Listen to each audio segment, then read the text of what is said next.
Episode 2। प्रिया ने अपने phone की ओर ये पता लगाने के लिए देखा कि उसे कौन फोन कर रहा है। उसकी रूममेट और डॉर्म की हेड नेहा थी। उसने फोन उठाया, लेकिन इससे पहले कि वो कुछ बोल पाती, फोन से नेहा की आवाज आई, प्रिया, भूलना नहीं, आज रात डिनर पार्टी 7 बजे मैंडेरिन रेस्टोरेंट में है। प्रिया को याद था कि उन्होंने कुछ समय पहले ही डिनर का प्लान किया था, पर महंगे रेस्टोरेंट में 3 लोगों की टेबल की जगह मैंडेरिन रेस्टोरेंट में 5 से ज्यादा लोगों की टेबल कब हो गई? प्रिया ने पूछा, पर ये लोकेशन क्यों चेंज की? शनाया ने इसे बदला। गॉसिप तो औरतों की आदत ही होती है। उसने आगे कहा, मुझे लगता है उसके नए बॉयफ्रेंड ने इसका इंतजाम किया है, और मुझे लगता है उसका नया बॉयफ्रेंड बहुत पैसे वाला है। शनाया भी प्रिया की रूममेट थी। वो भी फिल्म की सबसे हॉट लड़कियों में से एक थी। उसने अभी तक एक्टिंग तो नहीं की थी, पर फिर भी वो ऑनलाइन बहुत फेमस हो गई थी, तो एक रिच बॉयफ्रेंड को पाना उसके लिए कोई बड़ी बात नहीं थी। प्रिया ने उत्तर दिया, अच्छा अब समझी। प्रिया की आवाज में कोई उत्साह नहीं था, तो नेहा ने इस बारे में और कोई बात करना जरूरी नहीं समझा, पर उसने प्रिया को लेट ना आने की सलाह दी और फोन काट दिया। प्रिया ने फोन एक तरफ रखा और अपने कपड़े बदलने और मेकअप करने के लिए उठ गई। जब तक वो तैयार हुई, बाहर जाने का समय हो चुका था, पर डॉर्म से बाहर निकलते हुए उसने खुद को देखा और उसे लगा कि वो बहुत सुंदर लग रही है। उसने एक मिड लेंथ ड्रेस पहनी थी, जिससे उसकी 2 लंबी खूबसूरत टांगे दिख रही थी। कमर कसी हुई थी और पीछे से बेहद खूबसूरत लग रही थी। उसकी खूबसूरती मदहोश करने वाली थी। उसने अपनी लिपस्टिक को ज्यादा नेचुरल लगने के लिए ठीक किया, अपना पर्स और फोन लिया और बाहर निकल गई। मैंडेरिन रेस्टोरेंट प्रिया के डॉर्म से बहुत दूर नहीं था, लेकिन ऑफिस छूटने का टाइम होने की वजह से सड़क पर बहुत भीड़ थी। जब वो वहाँ पहुंची तो उनका प्राइवेट रूम लगभग फुल था। शनाया के हाथों में मेन्यू था और वो खाना ऑर्डर कर रही थी। 10 लोगों की टेबल में केवल 2 सीट्स खाली थी, एक नेहा के बगल में और दूसरी शनाया के। प्रिया और नेहा एक दूसरे के बहुत करीब थी, तो सबको ग्रीट करने के बाद वो नेहा के पास जाकर बैठ गई। शनाया के बगल की सीट खाना सर्व किए जाने और खाना शुरू किए जाने तक खाली थी। पार्टी ड्रिंक्स के बिना अधूरी थी। कुछ क्लासेस के बाद डिनर टेबल पर माहौल थोड़ा हल्का होने लगा। एक्साइटमेंट के बीच में लोग ढेर सारा खाना खा रहे थे। जब वेटर डेजर्ट सर्व कर रहा था, उस समय शनाया का फोन बजा। उसने फोन की स्क्रीन पर नजर डाली ही थी कि उसकी आंखें खुशी से भर गईं। ऐसा लगा जैसे कि वो बस इस फोन का ही इंतजार कर रही थी। उसने बोला, क्या तुम यहाँ हो? बाकी लोगों को पता नहीं चला कि फोन में उस दूसरे व्यक्ति ने क्या कहा, पर शनाया ने दोबारा बहुत ही प्यारी आवाज में कहा, मैं आकर तुमसे मिलती हूँ। उसने फोन रखा और खड़ी हो गई। शनाया, क्या तुम्हारा बॉयफ्रेंड आ रहा है? ऐसे सवालों के जवाब में उसने हाँ या ना कुछ नहीं कहा, पर वो बहुत खुश थी और तेजी से रूम से बाहर निकलते हुए बोली, मैं किसी को लेने जा रही हूँ। 5 मिनट के अंदर ही दरवाजा दोबारा खुला और प्रिया के साथ साथ बाकी सभी लोगों के सिर दरवाजे की ओर मुड़ गए। शनाया, जो अभी बहुत तेजी से बाहर निकली थी, एक लड़के के साथ वापस आई। प्रिया दरवाजे के करीब बैठी थी और नेहा से बहुत ही खुशी से बातें कर रही थी। उसने अपना सिर घुमाया और शनाया के पीछे खड़े लड़के के ऊपर एक नजर डाली। यह बस एक सरसरी निगाह थी और उसने झट से अपनी नजरें उस लड़के से हटा ली। चम्मच पर उसकी उंगलियों की पकड़ मजबूत हो गई और उसकी हंसी गायब हो गई। यह लड़का, उसने उसे पहचान लिया। दूसरे शब्दों में कहे तो वो उसे कभी भी पहचान सकती थी। भले ही उसने अपनी नज़र हटा ली, फिर भी उसने उस लड़के को डाइनिंग टेबल के पास आते हुए महसूस किया और उसने अपने पैरों को अपनी ओर खींच लिया। शनाया की हाई हील्स की आवाज़ के बाद उसकी प्यारी धीमी आवाज़ आई। उसने कहा, फ्रेंड्स, मैं तुम्हें किसी से मिलवाती हूँ। शनाया कुछ पलों के लिए रुक गई, जैसे कि वो किसी चीज़ के बारे में हिचकिचा रही हो। 2 सेकंड्स के बाद उसने कहा, फ्रेंड्स, ये अभिनव है। अभिनव। प्रिया अच्छी तरह से जानती थी कि ये वही है, पर जैसे ही उसने उसका नाम सुना, उसका पूरा शरीर कांप सा गया।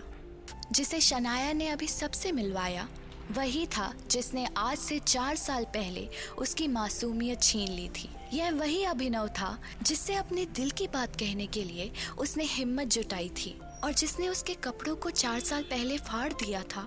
और यह वही अभिनव था जिसने कहा था, देखो अगर तुम अपने कपड़े मेरे सामने उतार भी दो तब भी मुझे तुम में कोई इंटरेस्ट नहीं होगा। यह वही अभिनव था जिसने कहा था कि उस रात अगर मैंने इतनी ज्यादा नहीं पी होती तो तुम्हें लगता है मैंने तुम्हें छुआ होता। यह वही था जिसने कहा था, क्या यह हो सकता है कि तुम मुझे अपना चेहरा कभी मत दिखाओ। और तो और ये वही अभिनव था जिसे प्रिया अपनी जिंदगी में अब कभी नहीं देखना चाहती थी। 4 साल पहले अभिनव सीनियर हाई स्कूल स्टूडेंट था, जहाँ भी जाता था वहाँ छा जाता था। आज 4 साल बाद समय ने उसके अट्रैक्शन को और बढ़ा दिया था और ऐसा लगता था कि उसकी पर्सनालिटी ने टेबल पर बैठे सभी लोगों को अपने काबू में कर लिया था। शनाया ने उसे सबसे मिलवा दिया, तो उससे पहले कि कोई उससे वापस हेलो करने की हिम्मत जुटा पाता, कमरे में एक सन्नाटा छा गया। पहले की तरह ही अभिनव बातचीत में बहुत ज्यादा उत्साह नहीं दिखा रहा था। सबने उसे हेलो कहा तो उसने जवाब में बस थोड़ा सा सर हिलाया। उसकी हर हरकत आंखों को सुकून दे रही थी। प्रिया ने अभिनव को कुछ नहीं कहा, ना ही उसने उसकी तरफ सिर उठाकर देखा। शायद वो इतना परफेक्ट था कि रूम के सारे लोग उसकी तरफ खींचे चले जा रहे थे और उसने प्रिया की ओर ध्यान नहीं दिया। अभिनव के आने से रूम के अंदर की मस्ती गायब हो गई, पर थोड़ी देर बाद जब लोगों ने जोर जोर से बातचीत करना फिर शुरू कर दिया तो माहौल फिर से रोचक हो गया। प्रिया इस अचानक हुई मुलाकात के बाद वापस उसी उत्साह से बातचीत में शामिल नहीं हो पाई। वो वहाँ चुपचाप खोई हुई सी बैठी रही। उसने 4 साल पहले हुई घटना के बारे में ना सोचने की पूरी कोशिश की, पर वो यादें उसके दिमाग में एक एक करके उभरती ही चली गईं। प्रिया धीरे धीरे कांप रही थी। उसे इस बात का डर था कि कहीं कोई उसके इस अजीब बर्ताव को देख ना ले, इसलिए उसने अपनी मुट्ठियों को अपनी पूरी ताकत से बांधकर अपने तीखे नाखूनों को अपनी हथेलियों में छुपा दिया। उसने सोचा कि क्या वो अकेली ऐसी लड़की होगी जिसने अपने हथेलियों को खुद इस तरह से भद्दा बना दिया। जब अभिनव ने बिना किसी का नाम लिए हुए पूछा कि क्या यहाँ से बाहर जाना चाहती हो, तो सबको लगा कि वो शनाया से ऐसा कह रहा है। प्रिया जो अपने ख्यालों में खोई हुई थी, उसको यह पता नहीं था कि यह शब्द अभिनव की उस रात के पहले शब्द थे, पर उसे यह पूरा यकीन था कि उस रात उसने उसके मुंह से यह पहले शब्द सुने थे। 4 साल पहले प्रिया जानती थी कि अभिनव की आवाज अच्छी थी, उसके लुक्स की तरह ही अच्छी, पर आज उसे उसकी आवाज सबसे अच्छी लग रही थी। शायद इसकी वजह उसके द्वारा बोले गए यह शब्द थे, चलो यहाँ से बाहर निकलो। तो आखिरकार उनका डिनर खत्म हुआ। अब मैं बाहर जाने का एक बहाना ढूंढ सकती हूँ। प्रिया का टेंस मूड अब धीरे धीरे ठीक होने लगा था, इतना कि वो अपने ख्यालों से बाहर आ चुकी थी और कमरे में हो रही बातचीत को सुनने के लिए तैयार थी। जब शनाया ने अभिनव के शब्द सुने तो उसने अपनी हामी भर दी। अभिनव ने कुछ नहीं कहा, पर उसने अपना हाथ वेटर को बुलाने के लिए हवा में उठाया और वेटर के आने का इंतजार करते समय उसने कहा, गोल्डन लाउंज चलें? गोल्डन लाउंज दिल्ली की एक बहुत ही क्लासी जगह है और यह मैंडरिन रेस्टोरेंट से भी ज्यादा महंगी है। शनाया अपनी भावनाओं को छुपाते हुए हल्की और प्यारी आवाज में बोली, ठीक है। अभिनव फिर से शांत बैठ गया। वेटर जल्दी से बिल लेकर आया। बिल को देखे बिना ही अभिनव ने साइन कर दिया। शनाया शायद चाहती थी कि अभिनव कुछ और बोले। कुछ सोचकर उसने बातचीत के लिए एक टॉपिक ढूंढ लिया। अभिनव, क्या तुम्हें पता है हमारी प्रिया एक बहुत ही अच्छी सिंगर है? जब शनाया ने अचानक से उसका नाम लिया तो प्रिया की उंगलियां कांप गईं और वो वापस टेंस हो गई। उसकी आंखें ना चाहते हुए भी अभिनव की ओर मुड़ गईं। अभिनव ने बिल साइन करके वेटर को वापस दे दिया और अपनी चेयर पर बैठ गया। उसके चेहरे पर शांत भाव थे और ऐसा लगता था कि शनाया के मुंह से निकला नाम प्रिया उसके लिए सिर्फ एक शब्द था जिसका उसके लिए कोई मतलब नहीं था। पर प्रिया के लिए 4 साल पहले जो हुआ था वो उसकी यादों में अभी भी ताज़ा था। वो कुछ ऐसा था जिसे वो आज तक भुला नहीं पाई थी। दूसरी ओर अभिनव के लिए 4 साल पहले जो हुआ वो बस बहुत पी लेने के बाद होटल के कमरे में हुई एक गलती थी। 4 साल बीत चुके थे। हो सकता है वो प्रिया नाम की इस लड़की के बारे में भूल चुका हो जिसे उसने दिल दुखाने वाली बातें कही थी। यह देखते हुए कि अभिनव को इसमें कोई इंटरेस्ट नहीं है, शनाया ने प्रिया की ओर मुड़ते हुए कहा, प्रिया, क्या तुमने कुछ दिनों पहले एक नया सॉन्ग नहीं सीखा है? आज जब हम गोल्डन लाउंज जाएंगे तो तुम्हें हमारे लिए गाना गाना होगा। वैसे तो आमतौर पर प्रिया शनाया की रिक्वेस्ट को मना नहीं करती, पर आज की रात अभिनव उसके साथ था। प्रिया ने शनाया की ओर देखा।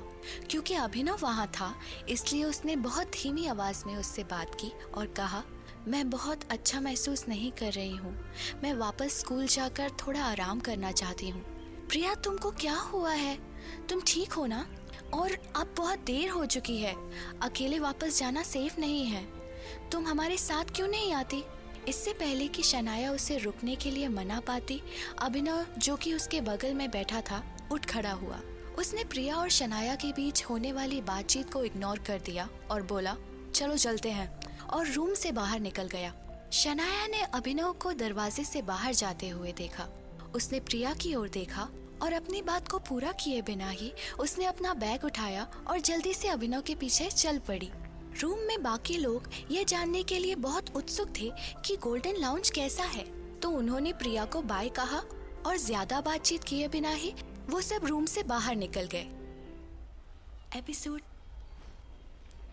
अगर स्टोरी अच्छा लगा तो लाइक, कमेंट और सब्सक्राइब जरूर करें।